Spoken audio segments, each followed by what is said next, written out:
जय हिंद साथियों, आप सभी को मेरा प्यार भरा नमस्कार। मैं मुकेश यादव, मैप टारगेट से, और आज हम लोग पढ़ेंगे कक्षा 10 की मैथ। और एक्सरसाइज हमारा जो है बच्चे कौन सा है? एक्सरसाइज है 13.1 13.2 क्वेश्चन नंबर 7। आज हम लोग पढ़ने वाले हैं क्लास 10th की एक्सरसाइज 13.2 का क्वेश्चन नंबर 7। एक बार 7 नंबर क्वेश्चन के स्टेटमेंट को रीड करते हैं, सॉल्व करने की कोशिश करते हैं। तो कहा जा रहा है एक ठोस में ऊंचाई 120 सेमी और त्रिज्या 60 सेमी वाला एक शंकु सम्मिलित है। कोई एक ठोस है और यदि हम बात करें उस ठोस में तो 120 सेमी ऊंचाई और 60 सेमी त्रिज्या वाला एक शंकु सम्मिलित है, जो 60 सेमी त्रिज्या वाले एक अर्धगोले पर आरोपित है। अगर हम बात करें उस ठोस में क्या इंक्लूड है? एक अर्धगोला और एक शंकु। और अगर बात करें हम अर्धगोले की त्रिज्या 60 सेमी है, शंकु की त्रिज्या भी 60 सेमी है, और शंकु की ऊंचाई जो है वो कितना है? 120 सेमी है, आरोपित है। इस ठोस को पानी से भरे हुए एक लंब वृत्तीय बेलन में इस प्रकार सीधा डाल दिया जाता है कि यह बेलन की तली को स्पर्श करे। ये बच्चे समझिए, यदि बेलन की त्रिज्या 60 सेमी और ऊंचाई 180 सेमी है तो बेलन में शेष बचे पानी का आयतन ज्ञात कीजिए। ये बच्चे थोड़ा ध्यान से समझिएगा। अगर हम बात करें, देखो हमारे पास एक बेलनाकार बर्तन है, ठीक, उस बर्तन में पानी भरा है, और यदि हम बात करें जो हमारे पास बेलनाकार बर्तन है उसकी ऊंचाई हमारी कितनी है? 180 सेंटीमीटर मान लीजिए हमारा बेलनाकार बर्तन था। ऐसे करके कुछ मान लिया हमने, ये बर्तन था हमारा बेलनाकार, और इसकी ऊंचाई की यदि हम बात करें, इसकी ऊंचाई 180 सेंटीमीटर है, और रेडियस की बात करें तो रेडियस कितनी है? 60 सेंटीमीटर है, ठीक। अब कह रहा ये पूरी तरीके से पानी से भरा हुआ है, तो समझा, ये पूरी तरीके से पानी से इस तरीके से भरा हुआ है। अब इसमें कोई एक ठोस डाला जाता है और इस तरीके से डाला जाता है। ये बच्चे समझ, थोड़ा इसकी ऊंचाई को कम कर दीजिएगा,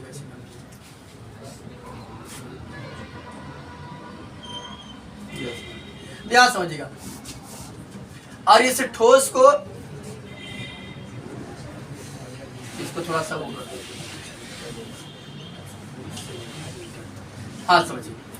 ये बच्चे, ये बेलन हमारा पूरी तरीके से पानी से भरा हुआ है। अब इसमें एक ठोस डाला जाता है, उस ठोस की यदि बात करें किससे किससे बना है, वो ठोस अर्धगोला और शंकु से बना है, ठीक, अर्धगोला और शंकु से बना है, और इसमें सीधा डाल दिया जाता है, जाकर वो तली को स्पर्श कर जाता है, ठीक, नीचे। तो कह रहा कि अब इसमें कितना पानी बचेगा, तो समझिएगा ध्यान से। जिसमें डालेंगे तो जितना उसका आयतन है, अपने आयतन के बराबर पानी क्या करेगा? बाहर निकाल देगा। तो एक शेष पानी कितना बचेगा वही बता दीजिए। तो हम पहले क्या काम करें? बेलन का आयतन निकाल लें। उस बेलन के आयतन में से हम क्या करें? इस ठोस का आयतन क्या करें? हटा दें। और ठोस बना किससे किससे है? शंकु और अर्धगोला, ठीक, बस सुनाई। तो सारी चीजें हमने लिखा बच्चे। लिखा क्या? शंकु की त्रिज्या बराबर अर्धगोले की त्रिज्या बराबर बेलन की त्रिज्या। अब समझो हमने कैसे लिख दिया। अगर ये बेलन के अंदर तभी जाएगा जब रेडियस इसका सेम होगा, उतना मोटाई होगा तो ही जाएगा ना, ठीक, तभी तो जाएगा। जितना मोह इसका इतना मोह रहेगा तभी तो इसके अंदर प्रवेश करेगा। ये याद समझिए। ये देखो, जितना मोह इसका इतना मोह इसका भी रहेगा, तो जितनी त्रिज्या इसकी है इतनी त्रिज्या इसकी भी रहेगी। किसकी? जो बेलन है, हाँ, बेलन की मोटाई को नगण्य मान रहा है ना, उसको नहीं ले रहा है।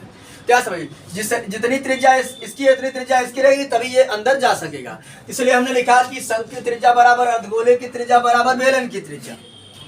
ये सारी त्रिज्या आपस में क्या होंगी? बराबर। और सबकी त्रिज्या कितना दिया है? 60 सेंटीमीटर। उसके बाद समझिएगा शंकु की ऊंचाई कह रहा था 120, तो ये रहा शंकु, इसकी ऊंचाई कितना है? 120 सेंटीमीटर। और यदि बात करें बच्चे हम बेलन की ऊंचाई, तो बेलन की ऊंचाई कह रहा है 180 सेंटीमीटर, तो हमने बेलन की ऊंचाई को 180 सेंटीमीटर लिख दिया। अब हम लिखेंगे शेष बचे पानी का आयतन। तो समझिएगा बच्चे ध्यान से, शेष बचे पानी का आयतन बराबर। ये बच्चे समझिएगा। आप कुछ टीचर करते क्या है, देखिएगा, घबराइएगा मत। सबकी त्रिज्या भी अलग अलग लिखेंगे सम की त्रिज्या बराबर 60, अर्धगोले की त्रिज्या बराबर 60 सेंटीमीटर, बेलन की त्रिज्या बराबर 60 सेंटीमीटर, सबको अलग अलग लिखेंगे। और जब तीनों बराबर है तो हमने एक ही साइड में लिख दिया सबका कि उतना ही होगा। उसका कुछ टीचर करेंगे क्या जानते हैं, सम की आयतन अलग निकालेंगे, अर्धगोले का आयतन अलग निकालेंगे, फिर जोड़ देंगे, फिर बेलन का आयतन निकालेंगे, फिर लिखेंगे कि बेलन का आयतन माइनस विस्थापित पानी का आयतन या ठोस का आयतन, तब निकालेंगे ऐसे। और हम क्या काम कर रहे हैं, एक ही लाइन में निकाल देते, तो जानते थे ये वही निकलेगा, का लंबा करें। क्या लिखेंगे हम, बेलन का आयतन, बेलन का आयतन माइनस विस्थापित पानी का आयतन, या फिर ऐसे कह दो कि शंकु आयतन प्लस अर्धगोले का। ठीक, तो विस्थापित पानी का आयतन लिख दें कि उसका लिखते हैं, ब्रैकेट में हम लिखेंगे शंकु का आयतन विस्थापित का मतलब समझते हो ना तुम लोग, विस्थापित मतलब क्या होता है, बाहर निकलेगा हटाएगा पानी। शंकु का आयतन प्लस अर्धगोले का आयतन, अर्धगोले का आयतन।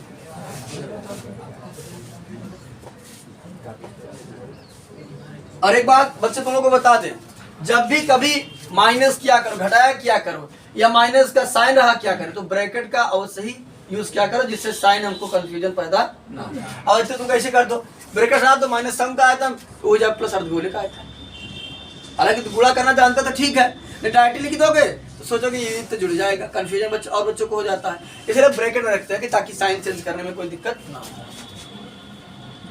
बेलन का आयतन होता है पाई आर स्क्वायर कैपिटल एच, क्योंकि इसकी ऊंचाई को कैपिटल एच माना हमने, माइनस ब्रैकेट में सम का आयतन होता है 1/3 पाई आर स्क्वायर स्मॉल एच, तो स्मॉल एच माने हैं, प्लस अर्धगोले का होता है 2/3 पाई आर क्यूब। अब चाहो तो कुछ कॉमन कर लो, सब में हमको कॉमन मिला का पाई आर स्क्वायर। तो देखो कैसे कॉमन करो, कंफ्यूज मत होना। यहाँ रहा पाई आर स्क्वायर एच, यहाँ देखो यहाँ से पाई आर स्क्वायर कॉमन करोगे, यहाँ ब्रैकेट में बचेगा, अभी हमने इसमें से कॉमन किया है, देखो यहाँ ब्रैकेट में बचेगा 1/3 एच, और यहाँ बचेगा 2/3 आर। ठीक, अब यहाँ से कॉमन कर लो चाहो तो, पाई आर स्क्वायर को यहाँ हमने कॉमन किया, यहाँ लगा लेंगे बड़ा ब्रैकेट, बचा एच, फिर माइनस ब्रैकेट बचा 1/3 एच प्लस 2/3 आर। अब रख दो सब वैल्यू, और चाहो तो अगर नहीं कॉमन करना है तो कोई दिक्कत नहीं है, यही सब वैल्यू रख दो और सॉल्व कर दो। ठीक, घबराने की बात नहीं है, चाहो तो वही सारी वैल्यू को रख करके भी तुम सॉल्व कर सकते हो, ये मत सोचना कि यही रखना जरूरी है, यही रख देगा चाहो तो। पाई का मान 22/7, रेडियस कितना है 60 का स्क्वायर, ब्रैकेट में कैपिटल एच कितना है 180, माइनस ब्रैकेट में 1/3 स्मॉल एच कितना है 120, प्लस 2/3 रेडियस कितना है 60, जो कट पिट रहा है काट पिट देते हैं, 3 × 3 40 × 120, 3 × 3 20 × 60 है ना। यहाँ हो जाएगा हमारा 22/7 गुणते 60 का 60 गुणते 60, और यहाँ ब्रैकेट में हो जाएगा 180 माइनस, ये देखो यहाँ हो जाएगा 40 और ये 20 दूना 40, 40 40 80, ये हो जाएगा माइनस 80। यहाँ बनेगा हमारा कुल मिलाकर 22/7 गुणते 6 छंग के 3600, और 180 में से 80 घट गया तो 100। ठीक, गुणा कर दो, कितना हो जाएगा, अरे 22 भी तो है, 36 दूना 72, 36 दूना 72, 7 2 9 792, कई जीरो, 2 या 2 या 4 जीरो। ठीक, इकाई दहाई सैकड़ा हजार 10,000 लाख 10 लाख 79 लाख 20,000। यहाँ लिख दे बच्चे, जगह नहीं। 792 टाइम 0 अपान 7 सेंटीमीटर स्क्वायर। ये हमारा क्या हो गया, शेष बचे पानी का आयतन। चाहो तो आप भाग करके 10 कुलम भी ला सकते हो या सही बटन भी ला सकते हो। सही बटन दिया है, 10 कुलम दे रहा है तो भाग कर दीजिए। 10 कुलम दे रहा है, भाग तो कर लोगे ना। देखो 7 से भाग करो, 792 के बाद 4 टाइम 0, 7 के 7 कट गया, 9 उतारे, 7 के 7 बच गया 2, 22 हो गया। 7 तिरिक 21 बच गया 1, 0 उतार लिए, कितना आ जाएगा। 7 के 7 बच गया 3, हो गया 30, दूसरा 0 था। 7 चौक 28 बच गया 2, हो गया तीसरा 0 उतार 20। 7 दूनी 14 बच गया कितना 6, हो गया 7, 7 8 56, ये 10 लगाए 40 हो गया। 7 5 35, इतना पर्याप्त है। कितना हो गया, मीटर तो नहीं दे रहा है। अच्छा मीटर, सॉरी इसमें दे रहा है मीटर क्यूब में। अभी हमारा आंसर जो आया है वो किस में आया है, सेंटीमीटर क्यूब में। हम इसको मीटर क्यूब में चेंज करते हैं, ठीक। तो देखो बच्चे समझिएगा ध्यान से। अभी देखो तुम लोग कैसे कंफ्यूज होगे। अरे इसको मिटा दी, कितना आया था। अरे ये भगवा कितना आया था, मिटा दिया इसको।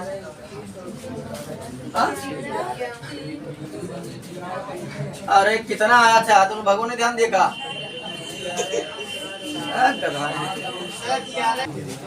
आए बच्चे समझिएगा ध्यान से। तो ये इतना हमारा जो हमने 7 से भाग किया, तो इतना हमारा कुल मिला करके सेमी क्यूब आया, और आंसर आपका दे रहा है मीटर क्यूब में। तो थोड़ा ध्यान से समझिएगा कैसे हम इसको चेंज करेंगे। सर 1 मीटर में देखो अब, हाँ याद मैंने कि उस चीज को हम यहाँ मिटाकर यहाँ लिख दे रहे हैं थोड़ा सा। अब वहाँ जगह नहीं तो यहाँ समझाना पड़ेगा। इन सभी चीजों को हम मिटा दे रहे हैं, और आप नीचे ही लिखिएगा, इधर तीर उर मारकर मत लिखिएगा बच्चे, ठीक। और हिंदी हमारा यही रहेगा, शेष बचे, देखो हिंदी हमारा यही रहेगा, शेष बचे पानी का आयतन बराबर। तो थोड़ा ध्यान से समझ, देखो क्या होगा। देखो हम कितने से भाग करेंगे। ये बच्चे हमने पढ़ा है 1 मीटर बराबर 100 सेंटीमीटर। थोड़ा ध्यान से समझिएगा, 1 मीटर बराबर कितना, हम दोनों का क्यूब कर देते हैं क्योंकि हमको वहां सेमी क्यूब में है। तो देखो इसका भी क्यूब करेंगे और इसका भी क्यूब करेंगे, ठीक। ध्यान से समझो, इस हमको तो वहां क्यूब में दिया है तो क्यूब में करना है। इसका भी क्यूब करेंगे, उसका भी क्यूब करेंगे। 1 का क्यूब तो 1 ही होगा, और 1 मीटर क्यूब, ये मीटर क्यूब हो गया ये, ठीक। यानी हो गया ये 1 मीटर क्यूब। 1 मीटर क्यूब बराबर कितना होगा, इसका करेंगे कई बार है ये 3 बार। तो 100 गुणते 100 गुणते 100, 1 के बाद 6 जीरो, 1 के बाद 6 जीरो, 2 2 4 5 6 जीरो, और हो जाएगा सेमी क्यूब, ठीक। तो यहां समझिएगा ध्यान से, इसको हमको मीटर क्यूब में चेंज करने के लिए कितना से भाग करना पड़ेगा, इकाई दहाई सैकड़ा हजार 10,000 लाख 10 लाख 10 लाख से भाग करेंगे, तब जाकर ये किस में चेंज होगा, मीटर क्यूब। बस सुनाई, तो ये जानते रहिए, हमने बताने ये जानते रहिएगा।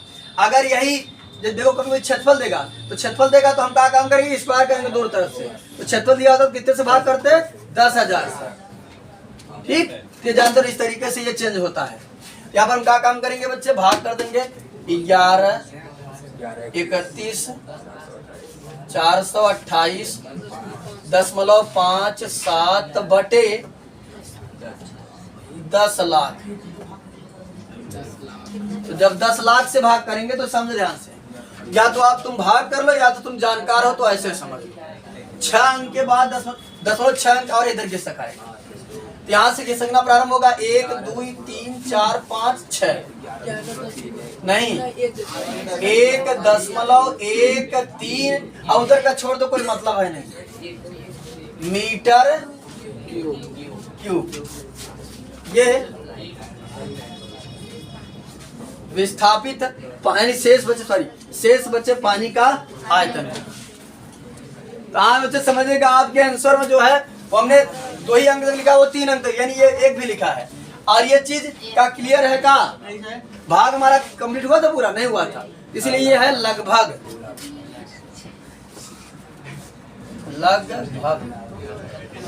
ठीक, चलिए हम लोग अगला क्वेश्चन नंबर 8 समझते हैं। 8वां क्वेश्चन बच्चे देखते हैं क्या है। एक गोलाकार कांच के बर्तन की एक बेलन के आकार की गर्दन है जिसकी लंबाई 8 सेमी और व्यास 2 सेमी है, जबकि गोलाकार भाग का व्यास 8.5 सेमी है। इसमें भरे जा सकने वाली का लिखा है, इसमें मिट गया है वो, भरे जा सकने वाली किस किताब में है? अच्छा, इसमें भरे जा सकने वाले पानी की मात्रा माप कर एक बच्चे ने यह ज्ञात किया कि इस बर्तन का आयतन 345 सेमी क्यूब है। जांच कीजिए कि उस बच्चे का उत्तर सही है या नहीं, यह मानते हुए कि उपरोक्त मापन आंतरिक मापन है और पाई बराबर 3.14 प्रयोग करना है। ये बच्चे समझिएगा ध्यान से। यदि क्वेश्चन की हम बात करें, ऐसा बोतल अब आप लोग नहीं देखे होंगे, पहले ऐसा बोतल देखता था। अच्छा, केमिकल, हाँ से केमिकल ऐसे रहता है। हाँ इसका हाँ मुझे समझिएगा। करा एक गोलाकार कांच के बर्तन, और ये बर्तन किसका है? कांच का है। ये गोलाकार है, इसकी जो गर्दन है वो बेलन के आकार की है। ठीक, हाँ जिसकी लंबाई 8 सेमी है, और इस गर्दन की लंबाई कितनी है? 8 सेमी। और इस गर्दन का ये जो है व्यास कितना है? 2 सेमी, जबकि गोलाकार भाग का व्यास कितना है? 8.5 सेमी। और एक बच्चा जो है वो मापता है कि इसका आयतन जो है वो 345 सेमी क्यूब है। कितना? कोई बच्चा इसका आयतन फाइंड करता है और कहता है 345 सेमी क्यूब है, तो हमें जांच करना है कि बच्चे द्वारा ज्ञात किया गया आयतन सही है अथवा गलत। तो हम भी क्या करेंगे? आयतन निकाल लेंगे।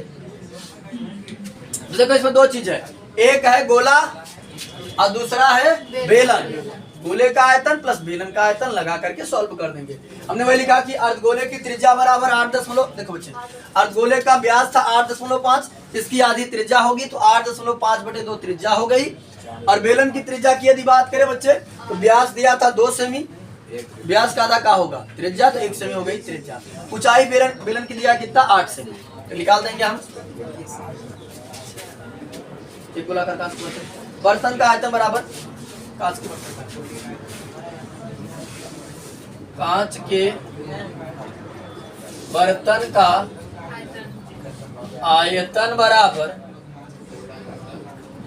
ये बच्चे इसमें 2 चीजें हैं, गोलाकार भाग का आयतन, गोलाकार भाग का आयतन प्लस का ये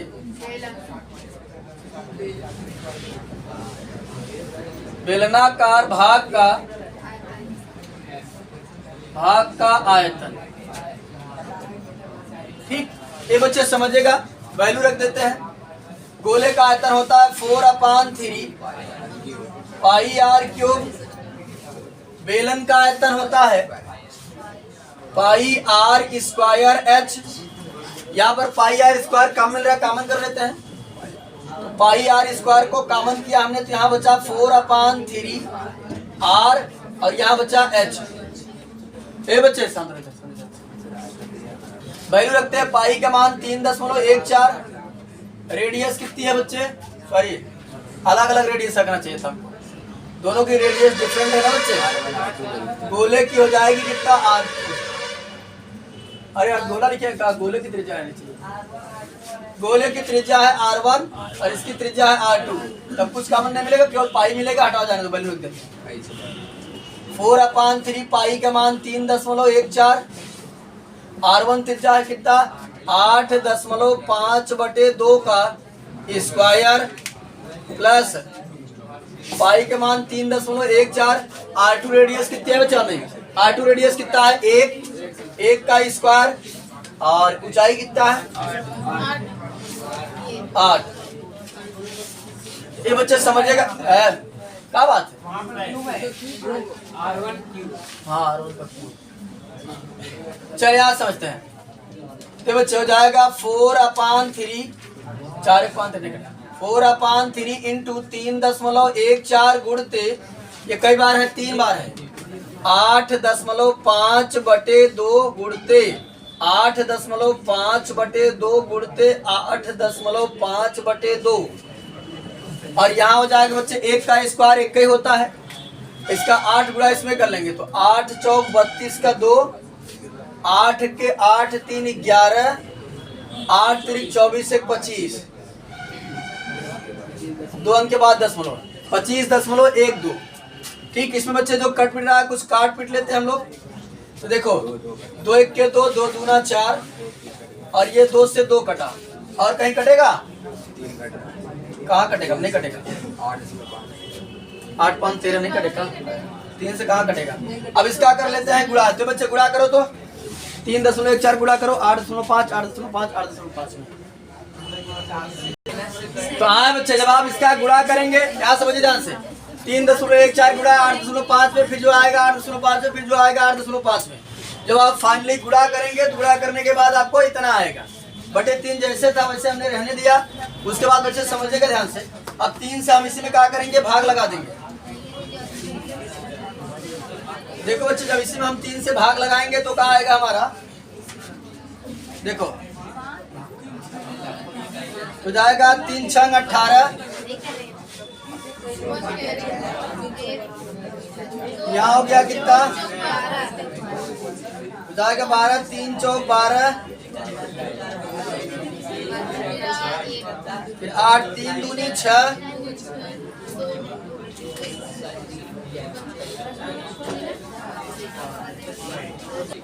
आए बच्चे समझिएगा ध्यान से। हम लोगों का ध्यान जो है इस 2 पर तो पहुंचा ही नहीं। ये 3 दूनी का होगा यहाँ 6, तो हम लोग किससे भाग लगाएंगे 6 से भाग लगाएंगे। तो यहाँ बच्चे बात में तो पढ़ेंगे 6 3 18 और यहाँ बच्चे का 1 कट जाएगा, यहाँ हो जाएगा 12, तो 6 दूनी 12, 8 उतारे तो 6 1 के 6 बच जाएगा 2, ध्यान दे बच जाएगा 2, तो 2 बचा फिर लगाए 3 उतार लिए, फिर 6 3 18 बच गया 5 वो उतार लिए 2, 6 48 बच गया 4 उतार लिए 5, 6 7 42 और इतना पर्याप्त है बचा देखो, इतना पर्याप्त है कुल मिला करके हमारा। ठीक आया कुल मिला करके 321.387 प्लस 25.12। अब इसको क्या करेंगे हम जोड़ देते हैं। तो ये बच्चे समझिएगा ध्यान से, ध्यान से यहाँ जब जोड़ेंगे तब बच्चे देखिए दशमलव के ठीक सामने दशमलव लगाएंगे, इधर वाले अंक को इधर, उधर वाले अंक को उधर लिखेंगे। इधर यदि हम बात करें तो 5 था तो 5, 2 था तो 2 उधर था, 1 2 और यहाँ कुछ नहीं तो 0 बढ़ा लो, यहाँ जाएगा 7 8 2 10 का 0, 3 1 4 1 हासिल 5, फिर यहाँ हो जाएगा 5 1 6 2 2 4, यहाँ हो जाएगा 3, आ जाएगा 346.5 सेंटीमीटर सेंटीमीटर क्यूब है सेंटीमीटर क्यूब। तो बच्चे का उत्तर सही है कि गलत है? क्या रहेगा हमारा कांच के बर्तन का आयतन कितना हो गया, और वो बता रहा था कितना 345। उसका थोड़ा सा कैलकुलेशन क्या गड़बड़ हो गया, बच्चा तो था ही। ठीक तो लिखेंगे अतः बच्चे द्वारा दिया गया उत्तर गलत है, क्योंकि कांच के बर्तन का आयतन 346.5 सेंटीमीटर क्यूब है। तो आज की क्लास में हमने एक्सरसाइज 13.2 को समाप्त कर लिया है। अब हमारी जो नेक्स्ट क्लास होगी वो अगले एक्सरसाइज पर होगी। इस वीडियो में इतना ही, बाकी मिलते हैं नेक्स्ट वीडियो में, तब तक के लिए जय हिंद।